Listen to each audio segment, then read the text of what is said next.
책도 읽어보니까 선생님도 이것도 한판 씨름을 하시려고 엄청 저 머릿속으로부터 무의식에서 엄청나게 뭔가 지금 무의식부터 씨름을 하고 있으셨는지 그날 이거 발견하신 다음날 큰 사고를 하셨더만요.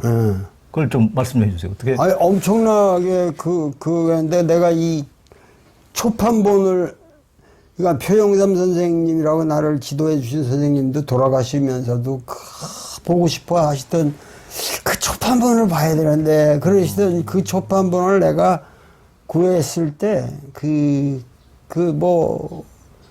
이 떨리는 가슴이라는 게 말할 수가 없죠. 아, 드디어 우리 민족의 바이블의 원전을 찾았구나. 그러고서 했는데, 그날 밤에 이 허연 귀신이 이렇게 형체가 없어요. 근데 그러니까 거의 비몽사몽이죠.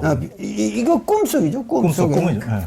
그래가지고 나를 휘감으면서 그 책을 갖고 가려고 그러는 거예요. 그래서 내가 이놈아 이 책을 어떻게 나에게서 뺏어가려고 그러냐. 네가 나를 범하려고 하느냐. 그런데 그 놈을 갖다가 그냥 밀어서 밀쳤는데, 이건 내가 아직도 그 기운이 대단한 거예요. 그래가지고 확 꿈에서 밀쳤는데, 이게 내가 진짜 이 로켓처럼 샥 이렇게 날아간 것 같아요. 근데 그래서 방 구석까지 샥 해서 날아가는데, 방 구석에 밑에 이 걸레바지라고 이렇게 나무로, 옛날 저 장판 같으면은 나무를 안 대고 이렇게 저 장판으로 올렸으니까 거기 이게 없는데, 그 구석에 나무로 대놔가지고 나무로 각이 있단 말이에요. 그러니까 식단에 머리로 그냥 직접 떨어졌으니까 거기서 이거 근데 꼭 그 인디안이 그 백인들 머리 베끼는 것처럼 그렇죠. 여기서 훌러덩 까졌는데. 보이네요. 여기 백해부. 여기. 그러니까 완전히 와. 그래가지고 상처가 이게. 그래가지고 그 몸이 날아가는 순간에 아차 이게 잘못됐구나를 내가 느꼈다고. 그러면서 일어나니까는 피가 낭자한다. 그렇게 피를 많이 쏟은 이 피가 콸콸 나오더라고요. 여기는 특별히 피가 많이 나오는데. 원래 조심해야 될 부분인데, 여기 잘못하면은, 어린 애들도 말랑말랑. 그건 바로 거기야. 그래가지고, 피가 그냥 흥건하게 그냥, 그래서 이 책을 쓴, 이 잉크보다 몇 배를 쏟았다고.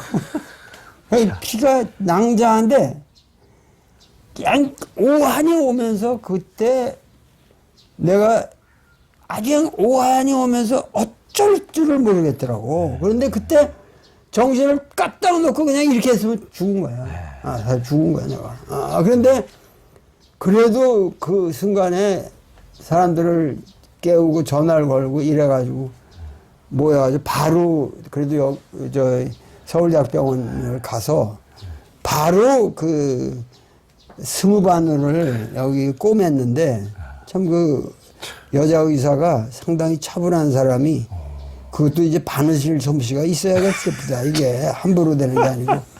그래가지고 잘 꿰매줘가지고 이게 회복이 된 거거든요. 이게 보통 같으면 이거 많은 스킨그라프트를 하든 뭐 하든 엄청난 과정을 거치는데, 몇 달을 내가 고생을 하면서 이것이 완쾌되는 날 이게 끝난 거예요.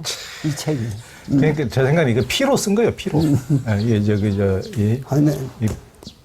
볼펜으로 쓰신 게 아니고, 여기서 묻은 피로, 썼다는 느낌이 드네요. 자. 그러니까 그건, 예전에 그 야곱이 하나님과 이렇게 씨름을 해가지고 이기는 대목이 나오는데, 제가 이제 그걸 사람들이 직접 읽어보시면 그걸 눈치를 챘고, 이게 이제 그게 어떤 지금까지 우리가 제대로 된 오직 유일한 가치관이라고 믿었던 어떤 선악 이분법의 어떤 개념, 그리고 오직 누구만 하나님 신이고 다른 사람들은 전부 다 종이고 노예고, 어떤 이런 이분법적 어떤 개념을 깨부수는, 우리 인류가 지금까지 전혀 거기에 대해서 도전하지 못했던 그것과 지금 도전하는 얘기이기 때문에 그건 그 한판 그 씨름이라는 것을 이걸 두 권을 한번 읽어보면은 그 감이 제가 보기에는 오실 거라고 생각이 듭니다.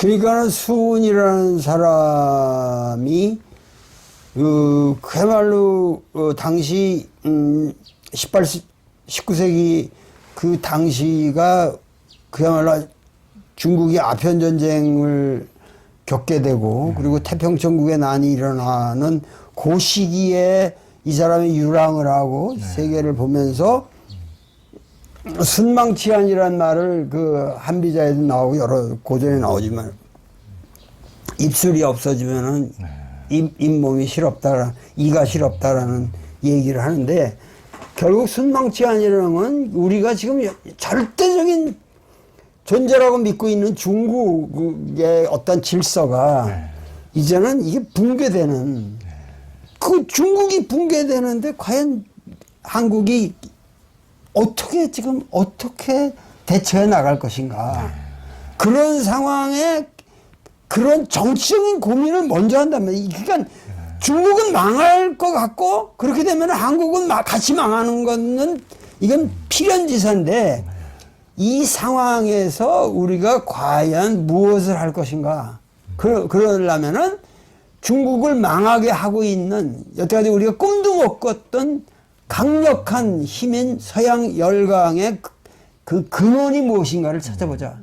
그 근원을 찾아보니까 제1의 근원은 대포구 함대지만은 그 무기의 배경에는 기독교라는 게 있다더라.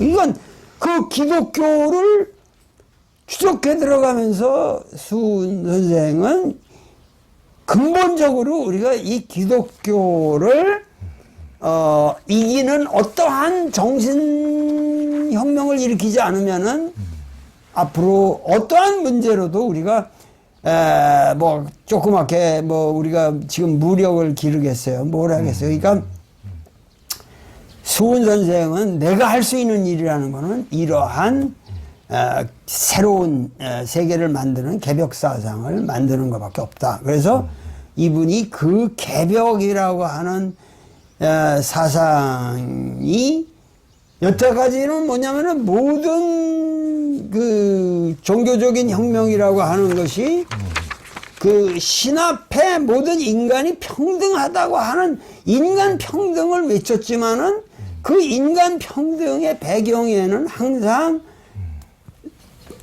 독재적인 수직적인 구조의 절대적인 권한을 갖는 이 세계의 주제자로서의 하느님이 배경에 항상 있다. 그러니까 이런 평등이라고 하는 것은 서구적 평등이라고 하는 건 이건 사기다. 위선이다. 근원적으로 인간의 평등이라는 것은 신과의 평등이 되지 않으면 인간은 궁극적으로 평등해질 수 없다고 하는 그런 사고를 그 당시 고민을 해가면서 한다는 것 자체가 그렇죠. 그건 뭐 그러니까요. 말할 수 없는 감동이죠.